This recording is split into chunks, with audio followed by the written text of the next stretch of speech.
नमस्कार, बहुत बहुत स्वागत है न्यूज 21 में आप सबका। आपके साथ मैं हूं ऋतिका पांडे। देश भर में बिहार चुनाव इस समय सबसे ज्यादा कह सकते हैं चर्चा का विषय बना हुआ है, बिल्कुल। और इंडिया गठबंधन ने अपनी पूरी ताकत भी झोंक दी है, वहीं एनडीए भी कोई कसर नहीं छोड़ना चाहता है। और इसी बीच देश और सामाजिक और न्यायिक घटनाओं ने भी राजनीति को काफी प्रभावित किया है, हम सभी जानते हैं। बता दें आपको, हाल में ही चीफ जस्टिस ऑफ इंडिया के कोर्ट में एक अधिवक्ता द्वारा जूता फेंकने का मामला सामने आया, जिसे लेकर राजनीतिक दलों ने बयानबाजी भी जो है वो तेज कर दिया। और इसी मुद्दे पर हमारे संवाददाता एसएन यादव ने कांग्रेस के पूर्व विधायक भगवती प्रसाद चौधरी से विशेष बातचीत की है। क्या कुछ उनकी बातचीत हुई है, आप भी सुने। इस समय हम आपको बताएं, उत्तर प्रदेश में जिस तरीके से राजनीति चल रही है उसमें कहीं न कहीं इसमें देखने पता चलता है कि 2027 के लिए मोर्चेबंदी शुरू हो रही है। और इसके साथ ही आपको बता दें कि जिस तरीके से उत्तर प्रदेश से लेकर भारत की बात करते हैं तो भारत में एक ऐसी घटना घटी जो इतिहास के पन्ने में दर्ज होती है, और वो घटना है चीफ जस्टिस ऑफ इंडिया का प्रकरण। उसी के साथ हरियाणा में एक आईपीएस के द्वारा सुसाइड की जाती है। उत्तर प्रदेश के रायबरेली की बात करते दलित की हत्या हो जाती है। और आपने देखा कि जिस तरीके से कांसीराम की पुण्यतिथि के अवसर पे बीएसपी सुप्रीमो ने लखनऊ में जिस तरीके से मोर्चेबंदी की, उस मोर्चेबंदी को देखकर लगता ही नहीं कि वहां पे इकट्ठा जो भीड़ थी, जो जनता थी, वो दलित थी या कोई और वोटर थी। इस समय हमारे साथ मिर्जापुर में मौजूद है कांग्रेस के पूर्व विधायक भगवती चौधरी जी। आइए इन सभी प्रकरणों पर उनसे बात करते हैं और जानना चाहते हैं कि इन सब घटनाओं को वो किस तरीके से देखते हैं, क्या उनका कहना। जी बहुत बहुत स्वागत है आपका चैनल। आपका भी स्वागत है, आपके चैनल का भी स्वागत है। जी विधायक जी, पहला ये कि जो घटना पूरे देश को शर्मसार कर देने वाली है कि चीफ जस्टिस ऑफ इंडिया के ऊपर, और वो भी जिस समय कोर्ट चल रहा है वहां पे एक वकील के द्वारा जो जूता फेंकने की जो घटना घटी, उस पर आप क्या कहना चाहते हैं, किस तरीके से देखते हैं? ये घटना बहुत है और पूरे देश के लोग दुखी है कि इस प्रकार से न्यायपालिका के साथ, न्यायिक व्यक्ति के साथ अपमानजनक कार्य करना, ये बहुत ही दुखद है। अगर हम ये कहें कि ये केवल सीबीआई के ऊपर नहीं, ये तो संविधान के ऊपर जूता फेंका है। आप कल्पना करिए कि बाबा साहब डॉक्टर भीमराव अम्बेडकर की आत्मा को कितनी चोट पहुंची होगी, या उन लाखों शहीदों की आत्मा पे चोट पहुंची होगी जिन लोगों ने अपने प्राणों की आहुति देकर के देश को आजाद किया और देश में लोकतंत्र लाया और देश में संविधान मिला और संविधान से देश सरकारी। कोई भी न्यायाधीश हो, चाहे जिले का हो, हाई कोर्ट का हो, सुप्रीम कोर्ट का हो, वो किसी जाति, धर्म, मजहब या सरकार का प्रतिनिधित्व नहीं करता। वो न्याय के सिद्धांतों का प्रतिनिधित्व करता है, वो संविधान के हिफाजत का काम करता है। और उसके साथ इस तरीके के कृत्य करने वाला एक व्यक्ति जो सुप्रीम कोर्ट का वकील है, कल्पना करिए कि अगर ये कॉलेजियम में ये सुप्रीम कोर्ट का वकील भी अगर सुप्रीम कोर्ट का जज हो जाता और सामने कोई सुप्रीम कोर्ट का अधिवक्ता अगर बहस करता तो ये तो उनके ऊपर जूता फेंक देता। तो ये तो काले कोर्ट को काले कारनामे से बदनाम करने की साजिश चल रही है। और अगर ये देश के वातावरण को, देश के शांतिपूर्ण माहौल को बिगाड़ने की पूरी साजिश है। लेकिन जैसा कि कहा गया कि आप कह रहे हैं दलित, लेकिन जिस वकील ने यानी आरके राकेश किशोर ने, जिन्होंने ये घटना को अंजाम दिया, उसके पश्चात उन्होंने कहा कि सनातन का अपमान नहीं सहेगा हिंदुस्तान। तो क्या आप ये देखते हैं कि क्या सीजीआई भी राजनीति के घेरे में आ गया, क्या राजनीति का पक्ष उन्हें न लेना भारी पड़ गया? लेकिन मैं आपको एक बात कहूँ और गंभीरता से लीजिए कि किसी सीजीआई ने अयोध्या के मामले में फैसला दिया, क्या देश का अल्पसंख्यक कहीं से कोई चूक आता था, कहीं विरोध किया था उसके ऊपर? अब जबकि जो फैसला आया था वो बाद में तब क्लियर हो गया कि न्यायिक सिद्धांतों का पालन नहीं किया गया, मजहबी सिद्धांतों का पालन करके जो फैसला किया गया। लेकिन सुप्रीम कोर्ट के फैसले का देश की जनता ने, चाहे अल्पसंख्यक चाहे मुस्लिम, सबने सम्मान किया। और आप ये बात कहते हैं, शर्म नहीं लगती? सुप्रीम कोर्ट के अधिवक्ता है आप। चौधरी जी, ये देखा कि अभी हरियाणा में एक घटना घटी है और एक आईपीएस वाईपी कुमार ने सुसाइड कर लिया और ये सुसाइड में एक नोट लिखा 9 पन्ने का, जिसके सभी अधिकारियों पे जो वर्तमान में है और पूर्व में उनका जिक्र किया और ये बताया किस तरीके से जातिगत आधार पे उनका शोषण किया जाता था और उन्हें आत्महत्या के लिए मजबूर किया जाता था। तो किस तरीके से आप इस मुद्दे को देखते हैं कि क्या वास्तव में दलित शोषित है? देखिए, ये अब इससे बड़ा प्रमाण पत्र क्या हो सकता है कि देश में चाहे वो दलित हो चाहे संख्यक हो, उनके खिलाफ कुछ माहौल पैदा किया। अगर हम ये कहें तो कोई अतिशयोक्ति नहीं होगी कि एक दूसरे संस्कृति को बल मिल रहा है, बढ़ावा मिल रहा है और आत्महत्या तो कर लेते हैं, लेकिन एक एडीजीपी रहेगा जो अपने निर्णय से, अपने कार्य पद्धति से कितनों को रोकता है, कितनों को न्याय दिलाता है, कितनों की मदद करता है। अगर वो सुसाइड नोट में ये लिखे कि मुझे दलित होने का सजा मिला है, तो ये क्या दर्शाता है कि ये अगर हम अपने अतीत में झांके, कौन लोग थे जो हमारे कमर के पीछे झाड़ू बांध देते थे, कौन लोग थे जो हमें तालाब पे नहीं जाने देते, कौन लोग थे जो कुआं पे नहीं चढ़ने देते थे। देश आजाद हुआ तो दलितों को एक भरोसा हुआ कि नहीं, अब हमें स्वतंत्रता मिली है और हम स्वतंत्र रूप से काम करेंगे और उसका लाभ मिला।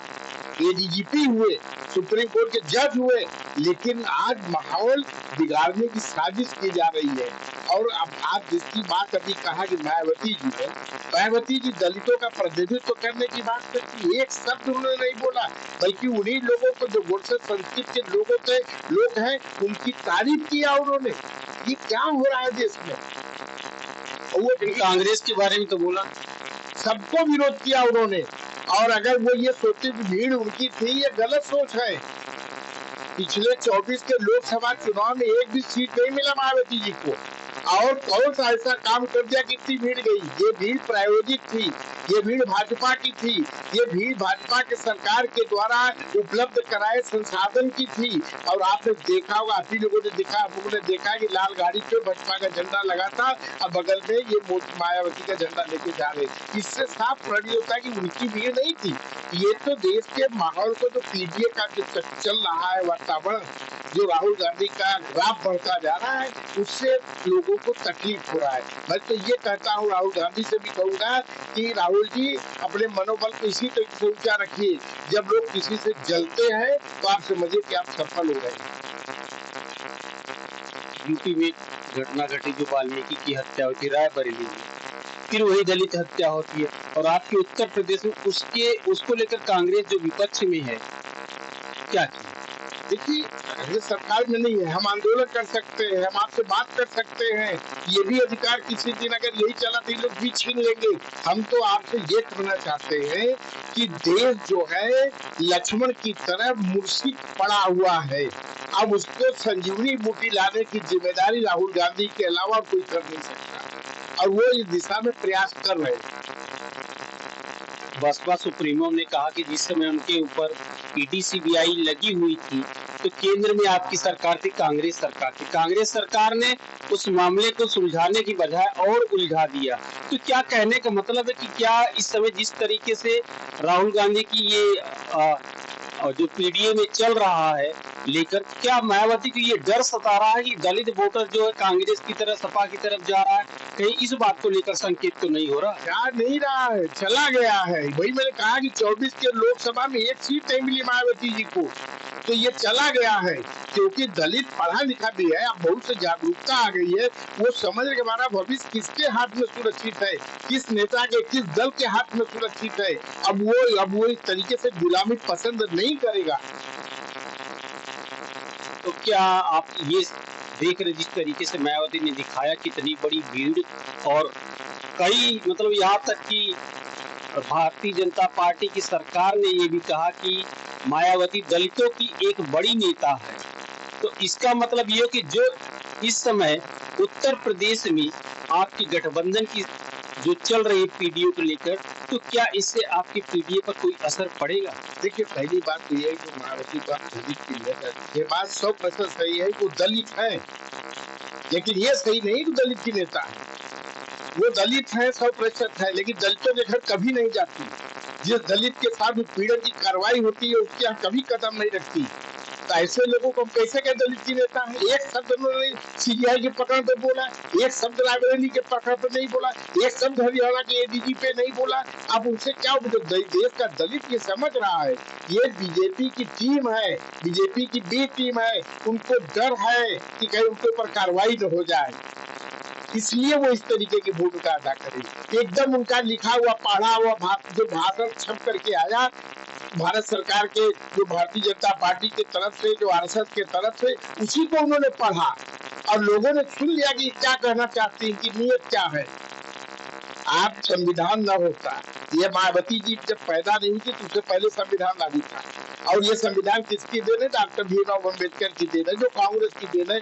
जिस संविधान को लिखने का अधिकार कांग्रेस ने उनको दिया और संविधान को पार्लियामेंट में माना और उसको आज तक लगातार चलते आए। अब ये कौन सा दलित के हित में काम कर दी है, बताए ना? लेकिन कांग्रेस ने भी पिछड़े और दलितों के बारे में कभी कुछ नहीं किया। राहुल गांधी ने खुले में इस बात को स्वीकार किया। तो क्या अब राहुल गांधी जो जागे, उन्होंने कहा कि हाँ हमने पिछड़ों को, दलितों को, और मतलब कहीं पे उन्होंने उन पर ध्यान नहीं दिया। अब इतना प्रेम क्यों जाग गया कांग्रेस का पिछड़ों और दलित के प्रति? जब भी हमारी आंख खुलेगी हम देखेंगे कि किसके साथ ज्यादती हो रही है, क्या कारण ज्यादती हो रही है। 90 अधिकारियों में एक आदमी एक पिछड़ी का है, एक आदमी एससी का है। अगर हम नेता है तो देखेंगे, तो कल नहीं देखे तो आज देखेंगे, तो कहूँ बड़ी अच्छा ही बात है। अब दूसरी बात की ये कहना है कि कांग्रेस ने दलित के लिए नहीं किया, कांग्रेस ने पिछड़े के लिए किया। जिस संविधान में अगर पिछड़े के आरक्षण की बात न कही होती तो मंडल कमीशन बनता, बीपी सिंह बना पाते। That is the part of the constitution and that has been given by our leader doctor Bhimrao Ambedkar. तो अगर ये न होता, और एससी की जो बात कर रहे हैं, आपको प्रथम संविधान का संशोधन क्यों हुआ था? भारतीय संविधान का प्रथम संविधान का संशोधन दलितों के आरक्षण के लिए हुआ था, जिसको कि मद्रास हाई कोर्ट ने उसको खारिज कर दिया था इसके आरक्षण को। तब भारतीय संविधान का कांग्रेस के नेहरू जी के गवर्नमेंट में डॉक्टर भीमराव अम्बेडकर जब कानून मंत्री थे तो पहला संविधान संशोधन करके उसको बहाल किया। ये दलितों के लिए किया। पिछड़ों का अगर उसमें व्यवस्था न होता तो आज कैसे मिलता?